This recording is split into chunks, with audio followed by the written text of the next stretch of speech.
Hello everyone, welcome to new video. आज के इस वीडियो में हम लोग एलसीएम और एचसीएफ निकालना सीखेंगे। तो ये एलसीएम को हम लोग विधिवत तरीके से शुरू से लेकर अंत तक सीखेंगे काफ़ी अच्छे तरीके से।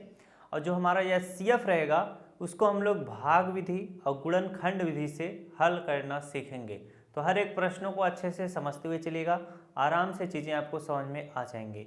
तो छोटे छोटे ट्रिक भी बताए जाएंगे जिसमें आप बिना एलसीएम निकालने की ना आवश्यकता पड़े, आप तुरंत बता दोगे कि फला फला संख्या का एलसीएम इतना होगा। जैसे देखिए प्रश्न आपको दिया जाए, अगर दिया जाए कि 10, 25 और 30 का एलसीएम निकालना सीखो। अगर बोल दे 10, 25 और 30 का एलसीएम निकालिए तो कैसे निकालोगे? तो आप यहाँ पर एक खड़ी पाई इस तरह से खींच लेना, इस तरह से, और एक खड़ी पाई इस तरह से दे देना। अब इसको हम क्या करेंगे, छोटी छोटी संख्याओं से काटेंगे, छोटी छोटी संख्याओं से काटेंगे। यानी सबसे छोटी संख्या 2 से काटना शुरू करना, 1 से मत काटना, 2 से। तो 2 से देखो 10 कट जाएगा, तो 2 पंचे 10 होगा, 25 नहीं कटेगा। जो संख्या ना कटे उसको उसी तरह से लिखा जाएगा। 2 से हम 30 को काटेंगे, 2 15 30 होगा। अब यहाँ पर देखो कोई भी संख्या 2 से कटेगी, कोई भी संख्या 2 से नहीं कटेगी, अब 3 से कटेगी। तो 5 नहीं कटेगा, उसको उसी तरह से लिखना। 25 भी नहीं कटेगा तो इसको इसी तरह से लिखना। 3 से 15 कट जाएगा, 3 पचे कितना हो जाएगा, 15 हो जाएगा। चलिए अब हम इसको काटेंगे किससे, 5 से। अब यह किस संख्या से कटेगी, 5 से। 5 1 के 5 हो जाएगा, 5 पचे 25, 5 1 के 5 हो जाएगा। अब यहाँ पर देखिए 5 से काटेंगे, 1 है तो कोई दिक्कत नहीं, 1 ही लिखो। 5 से 5 काटोगे एक बार में कटेगा, 1 यहाँ पर लिखा जाएगा। अब जब नीचे 1 1 आ जाए तो समझ लेना आपका काम हो चुका है। बस आपको क्या लिखने की आवश्यकता है, ये देखो 5 कितनी संख्याएं हैं, 2 है, 3 है, फिर 5 है, फिर 5 है। इनको इस तरह से लिखा जाएगा, 2 × 3 × 5 × 5 लिखा जाएगा। इनका गुणा कर लो, 2 3 6 6 पंचे 30, 30 का गुणा 5 में कर लोगे तो कितना हो जाएगा, 5 0 0 5 3 15 150। यानी जो आपसे पूछा था 30, 10, 25 और 30 का एलसीएम क्या होगा, तो आपका 150 होगा। क्या होगा, 150। ये आपका क्या होगा, उत्तर होगा। तो जब भी इस तरह से प्रश्न पूछे कि फला फला संख्या का एलसीएम ज्ञात करिए, तो कैसे ज्ञात करोगे, सेम इसी तरह से ज्ञात करोगे। अब देखिए मैं कुछ छोटी संख्याएं लेता हूं, उनसे आपको एलसीएम निकालना का तरीका सिखाता हूं और आप अच्छे से सीख पाओगे। जैसे यहाँ पर मैं लेता हूँ संख्या, ले लेता हूँ 2 ले लेता हूँ, 4 ले लेता हूँ और 6 ले लेता हूँ।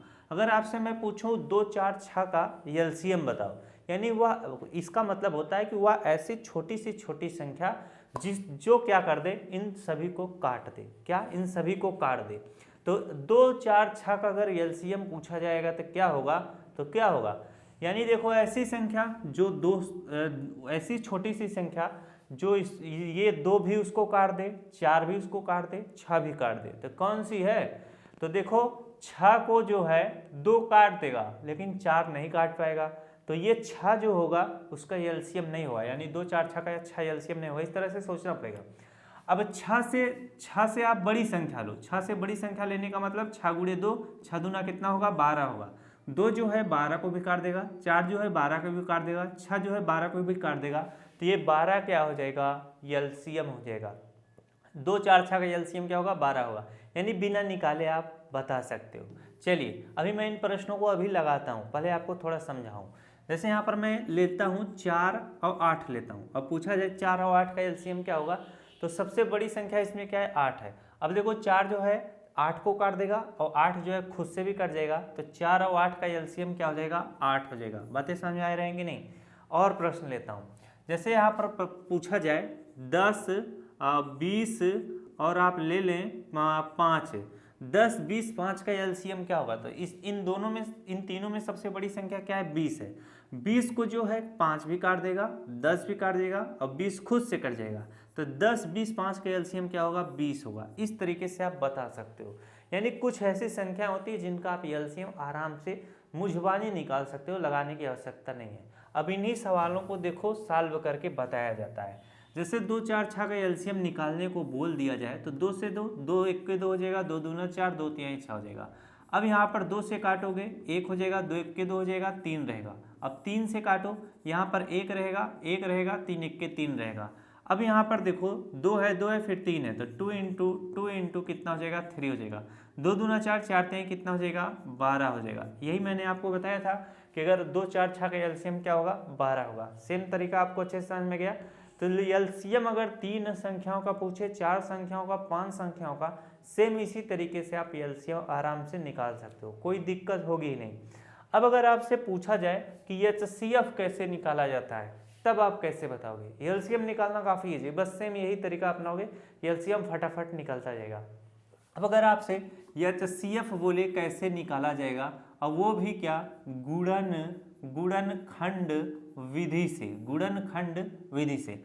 अब प्रश्न आपसे पूछा रहा है कि भाई साहब 25 10 का आप एचसीएफ निकालिए, क्या एचसीएफ गुणनखंड विधि से।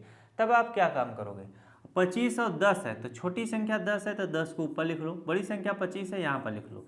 अब यहाँ पर बराबर का इस तरह से चिन्ह लगा लो। अब बोला है कि गुणनखंड विधि से, तो 10 का गुणनखंड करना है, 25 का गुणनखंड करना है। अब जैसे देखो छोटी संख्या है तो आप आराम से गुणनखंड कर सकते हो, यानी तोड़ सकते हो। जैसे देखो 10 को अगर तोड़ा जाए तो 2 इंटू कितना होगा, 5 होगा, और 25 को तोड़ा जाए तो 5 इंटू 5 होगा। लेकिन अगर बड़ी संख्या आ जाए तो आप इस तरह से नहीं तोड़ पाओगे, तो उनका तोड़ने का तरीका होता है। जैसे अब 10 को अगर तोड़ना हो तरीके से तो क्या काम करोगे, इस तरह से 10 लेना, अब इसको छोटी संख्या से भाग देना, 2 पंचे 10 और 5 से 5 एक के 5। अब नीचे एक आ गया तो कहानी खत्म हो गया, तो 2 और 5 आया है तो 2 और 5 वही लिखा गया है। इसी तरह से तोड़ा जाता है, यानी अगर आप 10 को तोड़ोगे तो 2 इंटू 5 के रूप में टूटेगा। इसे हम लिखेंगे 2 इंटू 5, 2 पंचे कितना होता है, 10 होता है। उसी तरह से 25 को अगर तोड़ा जाए तो 25 को हम डायरेक्ट 5 से काटेंगे, क्योंकि 5 से कटेगा, 5 पचे 25, 5 एक के 5। अब इसे जब आपने तोड़ा तो 5 इंटू कितना आया, 5 आया, 5 इंटू 5 लिखा है, 5 पचे कितना होता है, 5 पचे कितना होता है, 25 होता है। बस इसी तरह से कोई भी संख्या रहे, कितना भी बड़ा रहे, सेम यही प्रक्रिया लगाकर आप उसे तोड़ सकते हो, उसका गुणनखंड निकाल सकते हो। अब हम क्या करेंगे, जब इसको हम तोड़ लेंगे तो इन दोनों में देखेंगे, जैसे 10 को हमने तोड़ा 2 इंटू 5, 25 को तोड़ा 5 इंटू 5। अब इन दोनों में देखा जाएगा कॉमन क्या है। कॉमन क्या होता है, जो दोनों में पाया जाए। अगर मान लो 3 ठो होता तो जो तीनों में पाया जाता वो कॉमन होता। ऐसी संख्या जो, अब यहाँ पर 2 ठो है तो ऐसी संख्या जो दोनों में है वही कॉमन होगी। मान लो अगर 3 ठो होता तो ऐसी संख्या जो तीनों में है वो कॉमन होती। 4 ठो होता, ऐसी संख्या जो चारों में है वही कॉमन होती। यानी जो सभी में पाया जाए वही कॉमन होता है। अभी मैं सब कुछ बताऊंगा। अभी यहाँ पर 2 है, इसमें 2 नहीं है तो 2 कॉमन नहीं होगा। अब ये देखो 5 है, यहाँ पर भी 5 है तो 5 कॉमन हो जाएगा। हम इसको इस तरह से, ओह मिट कैसे गया। अब हम क्या करेंगे, इसको इस तरह से कॉमन ले लेंगे। अब यहाँ पर देखो 5 इसमें है, लेकिन इसमें एक्स्ट्रा 5 नहीं है तो उसको छोड़ देंगे, जो कॉमन रहेगा वही लेंगे। तो यहाँ पर हम आराम से बताएंगे, 25 और 10 का एचसीएफ क्या होगा, 5 होगा। तो जो दोनों में कॉमन मिला उसी को लिखेंगे तो 5 क्या हो जाएगा, एचसीएफ हो जाएगा, यानी मासा। अब यहाँ पर अगर मैं 3 संख्याओं लेता हूँ तब देखो क्या होगा। चलिए 3 संख्याओं का लेके समझाता हूँ कि मासा कैसे निकाला जाता है। जैसे यहाँ पर ले लिया जाए, क्या लेते हैं, 10 लेता हूँ, इसके बाद लेता हूँ 15, फिर इसके बाद लेता हूँ 30, और इनका पूछे गुणनखंड विधि से एचसीएफ निकालिए। अब यहाँ पर हम क्या लिखेंगे, 10 लिखेंगे, यहाँ पर 15 लिखेंगे, यहाँ पर 30 लिखेंगे। अब इनको हम क्या करेंगे, तोड़ लेंगे। तो जैसे 10 को तोड़ोगे तो 2 इंटू 5 होगा, और 15 को तोड़ोगे तो 3 इंटू कितना होगा, 5 होगा, और 30 को तोड़ोगे तो 10 गुणे कितना होता है, 30 होता है। तो 10 को भी आप तोड़ सकते हो, 2 इंटू 5 लिख सकते हो। अब इंटू क्या है, 3 है, तो इसी को हम क्रम वाइज लिख लेंगे, 2 इंटू 3 इंटू 5। अब देखो 2 3 6 पंचे कितना हो जाएगा, 30 हो जाएगा। यानी इसको लिखेंगे 2 इंटू 3 इंटू क्या, 5 लिखेंगे। अब देखो इन्हीं को हम क्या कर, इस तरीके से भी तोड़ सकते हैं। 10 है तो इस तरीके से तोड़ लो, 15 है तो इसको इस तरीके से तोड़ लो, 30 है तो इस तरीके से तोड़ लो। अब इसे तोड़ोगे तो 2 पंचे 10 होगा, 5 एक के कितना होगा, 5 होगा। तो 2 और 5 आया तो 2 इंटू 5। 15 को तोड़ोगे तो 3 से कटेगा, 3 पचे 15, 5 से काटोगे 5 एक के 5। तो यहाँ पर 3 5 आया तो 3 इंटू 5। अब इसी को तोड़ोगे तो 2 15 में 30 हो जाएगा, 3 पचे 15 हो जाएगा, 5 एक के 5 हो जाएगा।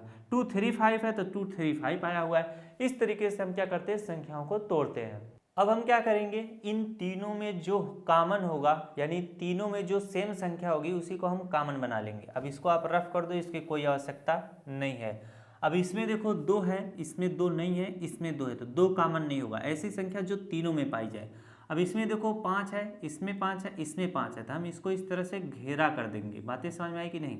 अब 5 क्या हो जाएगा, कॉमन हो जाएगा। इसमें 3 है, इसमें 3 है, लेकिन ऊपर वाले में 3 नहीं है तो 3 भी कॉमन नहीं होगा। तो कॉमन हमारा क्या है 5 है, तो 5 हमारा क्या हो जाएगा HCF हो जाएगा। क्या हो जाएगा HCF, यानी 10, 15 और 30 का HCF क्या होगा 5 होगा। चलिए एक प्रश्न और करते हैं, सारे प्रश्न आप कर सीखोगे तब आपको मजा आएगा। अब ये प्रश्न डिफरेंट रहेगा, अलग रहेगा। अब हमसे अगर पूछ रहा है, हमसे अगर पूछे 25, इसके बाद ले लिया जाए 12, इसके बाद ले लिया जाए यहाँ पर क्या ले लिया जाता है आपका 75, इसके बाद लेता हूँ यहाँ पर मैं क्या 35 ले लेता हूँ। अब बोले कि 25, 12, 75, 35 का HCF निकालो गुणनखंड विधि से। हम यहाँ पर लिख लेते हैं 25 लिख लेते हैं, 12 लिख लेते हैं, 75 लिख लेते हैं, 35 लिख लेते हैं, बराबर का चिन्ह इस तरह से लगाते जाओ। अब 25 को अगर आप तोड़ोगे तो 5 × 5 होगा, 12 को तोड़ोगे तो 2 6 हो जाएगा, 2 × 3 2 6। अब यहाँ पर इस तरह से भी लिख सकते हो, 2 × 2 × 3 लिख सकते हो। अब यहाँ पर 75 को लिख लो, 35 को तोड़ो, ये क्या हो जाएगा 5 × 7 हो जाएगा, 5 7 कितना हो जाएगा 35 हो जाएगा। अब जैसे 75 बड़ी संख्या है, 15 × 5 75 होता है, इसे हम इस तरीके से तोड़ सकते हैं 3 × 5 × 5, 3 × 5 15 और 15 × 5 75 हो जाएगा। लेकिन अगर आप नहीं तोड़ पा रहे हो इस तरीके से, तो हम इसका क्या करेंगे, तोड़ने का जो तरीका बताएं उससे तोड़ेंगे। 5 से डायरेक्ट कटेगा, 5 1 के 5 हो जाएगा, 5 5 25 हो जाएगा, 5 से काटेंगे 5 3 कितना हो जाएगा 15 हो जाएगा, 3 1 के 3 हो जाएगा। अब देखो 5 × 5 × 3 है, तो इसी को हम क्रम से लिख लेंगे 3 × 5 × 5, तो इसको हम लिखेंगे 3 × 5 × 5 लिखेंगे। अब इसका काम हो गया, इसे हम हटा देंगे। अब यहाँ पर देखो 1 2 3 4 है, अब जो चारों में सेम संख्या रहेगी वही क्या होती है कॉमन होती है। तो इसमें 5 है, इसमें 5 नहीं है, इसमें 5 है, इसमें 5 है, तो 5 कॉमन नहीं होगा, जो तीनों में पाया जाएगा वही कॉमन होगा। अब यहाँ पर देखो, इसमें देखो क्या है आपका 3 दूनी 6 6 दूना 12, ठीक है। इसमें देखो 2 है और इसमें 2 नहीं है, यानी इसमें कोई भी संख्या कॉमन नहीं है। अगर देखो तो इसमें 7 है, इसमें 7 नहीं मिलेगा, इसमें 3 है लेकिन इसमें 3 नहीं मिलेगा, ना नीचे वाले में 3 मिलेगा। कोई भी संख्या कॉमन नहीं आपको दिखाई दे रही है। जहां कोई भी संख्या कॉमन ना हो वहां पर 25 12 75 और 35 का HCF क्या होगा 1 होगा। क्या होगा, क्या होगा HCF क्या होगा 1 होगा। जहां पर कुछ भी आपको कॉमन ना मिले वहां पर HCF क्या हो जाएगा 1 हो जाएगा। चलिए अगला प्रश्न कराते हैं, यही प्रश्न रहेगा, डिफरेंट वे तरीके से रहेगा। इसी के बाद मैं भाग विधि से HCF निकालना सिखाऊंगा। अगला प्रश्न है 12 2 16 का HCF निकालिए। तो 12 को लिखोगे 2 × 3 2 3 6, अब यहाँ पर लिखोगे इस तरीके से तोड़ लेना 2 दूना 4 और गुणे कितना 3 लिख लेना। अब यहाँ पर हम क्या करेंगे 2 को लिखेंगे, 2 को आप 1 × 2 लिख लेना। इसके बाद 16 है, तो 16 को क्या लिखना है 2 चौके 8 8 दूना 16, तो यहाँ पर 2 × 2 2 दूना 4, अब 4 दूना कितना हो जाएगा 8 हो जाएगा, 2 दूना 4 4 दूना 8 8 दूना कितना हो जाएगा 16। इसे आप तोड़ सकते हो 2 दूना 4 4 दूना 8 8 दूना कितना 16, यानी 2 × 2 × 2 × 2। अब जिनको नहीं डायरेक्ट तोड़ना आता है तो वो इस तरीके से 16 लिखेंगे और इनको इस तरीके से तोड़ते जाएंगे। बातें समझ में आ गई। अब यहाँ पर देखो इसमें 2 है, इसमें 2 है, इसमें 2 है। अब ऐसी मैं संख्या यहाँ पर लिख लेता हूँ जो थोड़ा अलग थोड़ा बन जाए। जैसे यहाँ पर मैं इसको 2 को क्या बना देता हूँ ना 4 बना देता हूँ, या इसी 2 को क्या बना देता हूँ 8 बना देता हूँ। क्या बना देता हूँ 8। यहाँ पर इसको मिटाया जाए और इसको 8 बनाया जाए। चलिए यहाँ पर मैं इसको 8 बना देता हूँ। अब इसे जब आप तोड़ोगे, इसे जब आप तोड़ोगे तो क्या होगा, ध्यान देना, 8 को तोड़ोगे तो 2 × 2 2 दूना 4 इंटू कितना हो जाएगा 8 हो जाएगा। अब इसमें देखो 2 है, इसमें 2 है, इसमें 2 है, तो यहाँ पर क्या हो जाएगा 2 कॉमन हो जाएगा। ध्यान देना, इस तरीके से हम क्या करेंगे इस 2 को कॉमन करेंगे। यहाँ पे 2 है, इसमें 2 है, इसमें 2 है, तो इन दोनों को कॉमन कर लेंगे। अब यहाँ पर देखो यहाँ पे 3 है, इसमें 3 नहीं है, इसमें भी 3 नहीं है, तो कोई चीज़ कॉमन नहीं होगा। इसमें 2 है, इसमें 2 है, ऊपर 2 नहीं है तो कॉमन नहीं होगा। अब हम क्या करेंगे इसी चीज़ को आराम से लिखेंगे। जैसे देखो क्या मिला है 2 × 2, तो यहाँ पर 2 कॉमन है तो 2 लिखो, फिर इसके बाद 1 2 और कॉमन मिला इसको लिखो, 2 दूना कितना हो जाएगा 4 हो जाएगा। तो हमसे पूछेगा 12 2 16 का HCF क्या होगा, तो 4 होगा। तो गुणनखंड विधि से जब भी HCF पूछेगा सेम इसी तरीके से करना। अब हम सवाल लगाएंगे गुणनखंड विधि, अरे क्या कहते हैं भाग विधि से HCF निकालना सीखेंगे। तो भाग विधि से HCF पहले हम 2 संख्याओं का सीखते हैं, इसके बाद 3 संख्याओं का सीखेंगे, फिर 4 संख्याएं भी ले सकते हो। जैसे यहाँ पर मैं ले लेता हूँ 35 और 70 का HCF भाग विधि से ज्ञात करिए। तो सबसे बड़ी संख्या क्या है 70 है, तो 70 इस तरह से लिख लो। अब छोटी संख्या क्या है 35 है, 35 लिख लो। 35 से 70 में भाग दो, 35 दूना कितना होता है 70 होता है, तो घटाओगे कितना आएगा 0 आएगा। तो जिस संख्या से भाग देने पे नीचे 0 आ जाए वही उसका क्या हो जाता है एचसीएफ हो जाता है। यानी 35 से भाग देने पे 0 आया है तो 35 और 70 का एचसीएफ क्या हो जाएगा 35 हो जाएगा। क्या हो जाएगा 35। ये इस प्रश्न का उत्तर होगा। बहुत ही सटीक तरीका बताया हूँ, आराम से चीज़ें समझ में आ जाएंगी। चलिए एक दो प्रश्न और कराते हैं, फिर मजा आएगा ना। यहाँ पर और एक प्रश्न लेता हूँ। जैसे अगर आपसे पूछा जाए 20 और यहाँ पर 40 ले लेता हूँ। अगर दूसरी संख्या लेना चाहो 4 और 8 का एचसीएफ भाग विधि से ज्ञात करिए। अब 8 क्या है बड़ी संख्या है 8 लिखो। अब यहाँ पर 4 क्या है छोटी संख्या है, 4 दूना कितना हो जाएगा 8 हो जाएगा। अब 8 में से 8 घटाओगे 0, तो 4 से भाग देने पे 0 है, तो 4 और 8 का एचसीएफ क्या हो जाएगा 4 हो जाएगा। ऐसी संख्या जिससे भाग देने पे संख्याएं कटे ना, जैसे पूछ दे 3 और 7 का एचसीएफ ज्ञात करिए, तो यहाँ पर 7 इस तरह से लिखो। अब छोटी संख्या क्या है 3 है, 3 से भाग दो, 3 दूना कितना हो जाएगा 6 हो जाएगा। 7 में से 6 घटाओ 1 आएगा। जब ऐसा कंडीशन आएगा फिर से इस तरीके से भाग का चिन्ह बनाना। अब ये जो 3 है इसको यहाँ पर लिख लेना, 1 से 3 में भाग दो, 1 तिहाई कितना हो जाएगा 3 हो जाएगा। घटाओगे कितना आएगा 0 आएगा। तो 1 से भाग देने पे 0 आया है, तो आपसे पूछा था 3 और 7 का एचसीएफ क्या होगा, तो बताना 1 इसका क्या होगा एचसीएफ होगा। तो जब भी इस तरीके से प्रश्न पूछा जाएगा सेम इसी तरीके से करके बताना। चलिए अब थोड़ा बड़ा बड़ा संख्याओं का एचसीएफ निकालना सीखते हैं। चलिए अगला प्रश्न है आपका थोड़ा बड़ा संख्याओं का। यहाँ पर मैं प्रश्न ले लेता हूँ, यहाँ पर पूछेगा 100 ले लेता हूँ, इसके बाद 70 ले लेता हूँ, इसके बाद क्या ले लेता हूँ आपका 35 ले लेता हूँ। अब 100, 70, 35 का एचसीएफ भाग विधि से निकालना है। तो सबसे पहले यहाँ पर देखो क्या है 100 है फिर 70 है। इसी चीज़ को अगर आप क्रम वाइज लिखा होता 35 फिर 70 फिर 100 तो थोड़ा सुविधा होता आपको समझने में। तो हम इसको पहले क्रम वाइज लिख ही देते हैं। यहाँ पर इसी सवाल को लिखते हैं 35 फिर 70 फिर 100 लिख देते हैं। इस तरीके से भी सवाल आपसे पूछा जा सकता है। तो चलिए पहले आपको सुविधाजनक सवाल बताते हैं। अब 35 और 70 में देखना सबसे बड़ी संख्या कौन है 70 है, तो 70 लिखना। अब छोटी संख्या 35 से भाग देना, 35 में 70 से भाग दोगे 35 दूना कितना हो जाएगा 70 हो जाएगा। अब घटाओगे कितना आएगा 0 आएगा। ये चीज़ समझ में आ गई, इतना करके छोड़ दो। अगर पूछा होता 35 और 70 का एचसीएफ क्या होता तो 35 होता। अब यहाँ पर 0 आ गया तो खत्म कहानी। अब 100 बच रहा है तो यहाँ पर इस तरीके से 100 लिखो। अब यहाँ पर देखो किस संख्या से भाग देने पे 0 आया था 35 से, तो यहाँ पर 35 लिख लो। अब 35 से 100 में भाग दो जरा, 35 दूना कितना होता है 70 होता है। 35 तिहाइयाँ लेके चल जाओगे तो ज़्यादा हो जाएगा। 35 दूना कितना होता है 70 होता है। आप आराम से इसको घटा लो, जब घटाओगे तो कितना आ जाएगा 100 में से 70 घटाओगे कितना आएगा 30 आएगा। इसको यहाँ पर लिख लो। अब यहाँ पर देखो फिर से भाग का चिन्ह बनाना, 35 को अब आपको यहाँ पर लिख लेना है, क्योंकि जिस संख्या से भाग देते हो उसको यहाँ पर लिख लेना। अब 30 से 35 में भाग दो, कितनी बार में जाएगा एक बार में जाएगा। 30 से के कितना हो जाएगा 30 हो जाएगा। घटाओगे कितना आएगा 5 आएगा। अब यहाँ पर नीचे 0 नहीं आया है तो फिर से इस तरीके से भाग का चिन्ह बनाना। अब ये जो 30 है इसको यहाँ पर लिख लेना। 5 से 30 को काटो, 5 छक कितना हो जाएगा 30 हो जाएगा। 30 में से 30 घटाओगे 0 आएगा। तो हमने 5 से भाग दिया तो 0 आया है। तो हमसे जो पूछा था 35, 70 और 100 का एचसीएफ क्या होगा, 35, 70 और 100 का एचसीएफ क्या होगा, यहाँ पर 5 होगा। क्या होगा 5 होगा। ये आपका उत्तर होगा। तो जब भी इस तरीके के प्रश्न पूछे जाएंगे सेम इसी तरीके से करिए।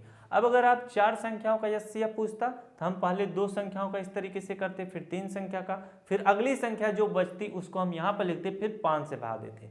तो तरीका आपको अच्छे से समझ में आ गया होगा। आशा करता हूँ एलसीएम और एचसीएफ निकालना आप अच्छे से सीख गए होंगे। मिलते हैं नेक्स्ट क्लास में। अगर वीडियो अच्छी लगे तो वीडियो को जोड़ ले करना। Thanks for watching.